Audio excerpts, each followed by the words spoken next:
اس سے زیادہ ناشکرےپن اور اللہ پر توکل کی کمی کا کیا اظہار ہوگا کہ جب سے پاکستان کی سرزمین پر کورونا نے اپنے قدم رکھے ہیں، اقتدار کی مسند پر بیٹھے ہوئے سیاستدان اور ان کے مواصلاتی ہواری صرف ایک ہی راگ الاپے جا رہے ہیں کہ ہم بھوک سے مر جائیں گے۔ اگر اس خوف کا اظہار زیمبیا، چاڈ یا مڈغاسکر جیسے ممالک کا وزیر اعظم یا ان کے اہل اقتدار کرتے تو دنیاوی وسائل کے اعتبار سے بھی سمجھ آنے والی بات تھی کہ یہ ممالک خوراک کی کمی کے اعتبار سے بنائے گئے عالمی ادارہ خوراک کے انڈیکس میں سب سے آخر میں آتے ہیں۔ پاکستان تو ان ممالک میں سے ہے جہاں خوراک انسان کی ضروریات سے زیادہ پیدا ہوتی ہے۔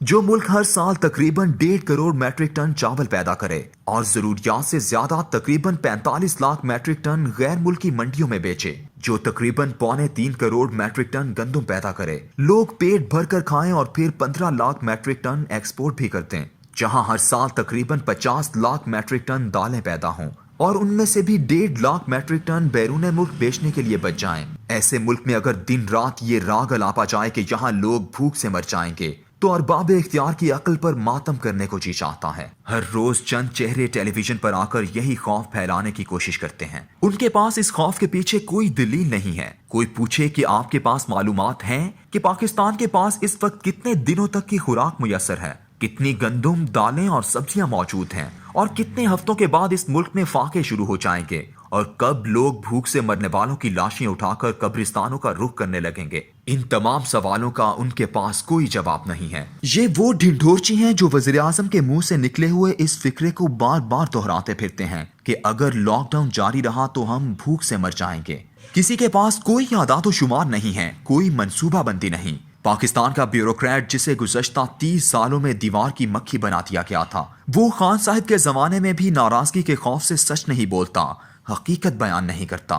یہی وجہ ہے کہ پاکستان کا انتظام و انصرام مغرب پلٹ ماہرین کے قبضے میں جا چکا ہے، جنہیں اس بات کا اندازہ ہی نہیں ہے کہ اس ملک کی گاؤں کی معیشت، ولیج اکانومی کیسے ہوتی ہے۔ ایک ایسی خود مختار معیشت جسے اپنی ضروریات کے لیے صرف نمک باہر سے منگوانا پڑتا ہے، اور وہ اس حالت میں کئی سالوں تک زندہ رہ سکتے ہیں کیونکہ وہ ایسے ہی صدیوں سے زندہ رہتے چلے آئے ہیں۔ کوئی بھی ان لوگوں میں سے ایسا نہیں جو روز اس ملک کو خوف کا یہ بھاشن دینے والوں کو کہ ہم بھوک سے مر جائیں گے یہ بتا سکے کہ اعداد و شمار کے مطابق اتنے دن، ہفتے، مہینے کے بعد موت کا فرشتہ اس ملک میں بھوکوں کو اپنے ساتھ لے جانا شروع ہو جائے گا۔ لیکن اس سب کے برعکس دنیا بھر کے ماہرین اور پاکستان کے ڈاکٹرز اور ماہرین صحت یک زبان ہو کر کہہ رہے ہیں کہ اگر پاکستانی عوام نے کورونا کے معاملے میں احتیاط نہ کی اور حکومت نے لوگوں کو کھلی چھوٹ دے دی تو ایک دن ایسا آئے گا کہ لوگ سڑکوں اور راستوں پر تڑپتے ہوئے جان دینے لگیں گے، کیونکہ اسپتالوں میں اتنے بستر میسر ہوں گے اور نہ ہی اتنے ڈاکٹر اور دیگر اسٹاف جو ان کا علاج اور دیکھ بھال کر سکے۔ عالمی ادارے صحت سے لے کر دیگر تمام غیر جانبدار ذرائع اس خوف کا اظہار کر رہے ہیں کہ پاکستان کے عوام میں خود احتیاطی کا عنصر بالکل نہیں ہے۔ اس لیے اگر حکومت نے سخت اقدام نہ کیے تو مئی کے بعد اموات کو سنبھالنا مشکل ہو جائے گا۔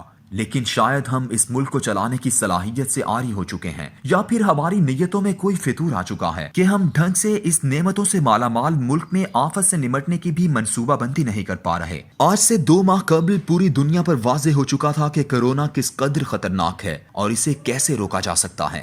دنیا بھر کے ممالک نے اپنے وسائل کا جائزہ لیا، صحت کی سہولیات کا اندازہ لگایا، پھر سخت قوانین کے ذریعے وہ تمام شاپنگ مالز، تفریحی سہولیات، کاروباری مراکز اور صنعتیں وغیرہ مکمل بند کر دیں۔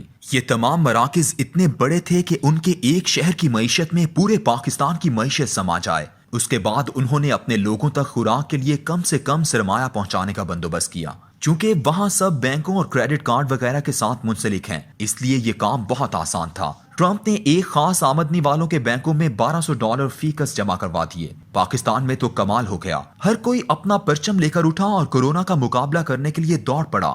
خیراتی ادارے راشن کی تقسیم میں لگ گئے، عام آدمی نے بھی راشن اٹھائے اور غریبوں میں بانٹنے لگا۔ حکومت نے بیواؤں کو بڑے ہالوں میں کیمروں کی چکا چوند میں جمع کیا اور خیراتی رقم کی تقسیم کر دی۔ اسپتالوں کی جانب دیکھا تو کچھ بھی پلے نہ تھا، ڈاکٹروں کے لیے حفاظتی لباس تک نہ تھے۔ 15 ڈاکٹر شہید ہو گئے اور 600 کے قریب کورونا کا شکار۔ اگر کورونا مریضوں کی دیکھ بھال اراکین اسمبلی کے ذمہ ہوتی اور ان میں سے 15 شہید اور 600 کورونا کا شکار ہوتے تو اب تک کوہرام مچ چکا ہوتا۔ اب آخری فیصلہ یہ ہوا ہے کہ لاک ڈاؤن جو پہلے ہی نرم تھا اسے قانونی طور پر نرم کرنے کے بعد یہ کہا گیا ہے کہ ہم نے سب کچھ عوام پر چھوڑ دیا ہے، بالکل ایسے ہی جیسے ٹریفک چلانے کے لیے ڈرائیونگ لائسنس کی شرط ختم کر دی جائے اور عوام پر چھوڑ دیا جائے۔ پاکستانی عوام کے مزاج کو اگر کوئی جانتا ہوتا تو ایسا فیصلہ نہ کرتا، لیکن کیا کریں، ہم تو مغرب پلٹ ماہرین کے ہاتھوں یرغمال ہیں جو کتابیں اور رپورٹیں دیکھ کر فیصلے کرتے ہیں۔ کس قدر آسان ہے ایسے ملک کو آفت میں سنبھالنا جو زرعی طور پر خود کفیل ہو۔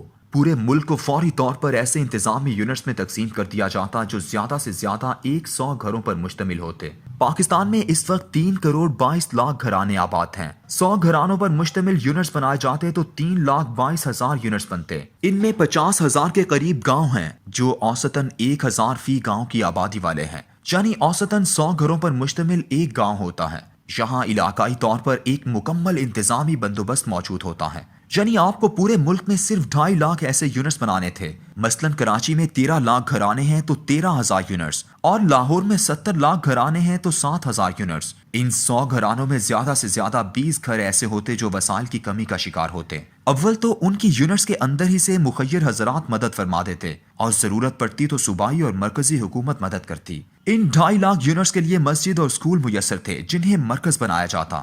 ملک بھر میں 10 لاکھ اساتذہ، 1 لاکھ لیڈی ہیلتھ ورکر اور 5 لاکھ دیگر محکموں کے علاوہ ہر علاقے کے صاحب ثروت موجود تھے۔ ہر 100 گھرانوں کا یونٹ کئی ماہ تک اپنا بندوبست خود کر سکتا تھا۔ تعیش کے مقامات تو مزید کئی ماہ نہ کھل سکیں۔ آدمی کو وبا سے لڑنے کے لیے ایک گھر میں سونے کی جگہ، پانی اور کھانا چاہیے ہوتا، یہ سب آسانی سے میسر ہو سکتا تھا۔ کورونا سے لڑنے کے لیے ملک کو ایک بڑی جیل میں بدلنا پڑتا ہے تو وہاں صرف بنیادی ضروریات ہی مہیا کی جاتی ہیں، اور وہ تو اس ملک میں وافر تھیں اور ہیں۔ لیکن جب زبان ناشکری کے کلمات ادا کرنا شروع کر دے کہ ہم بھوک سے مر جائیں گے تو اللہ ان کو ان کے حال پر چھوڑ دیتا ہے، ان سے بے پرواہ ہو جاتا ہے، عقل سلب کر لیتا ہے۔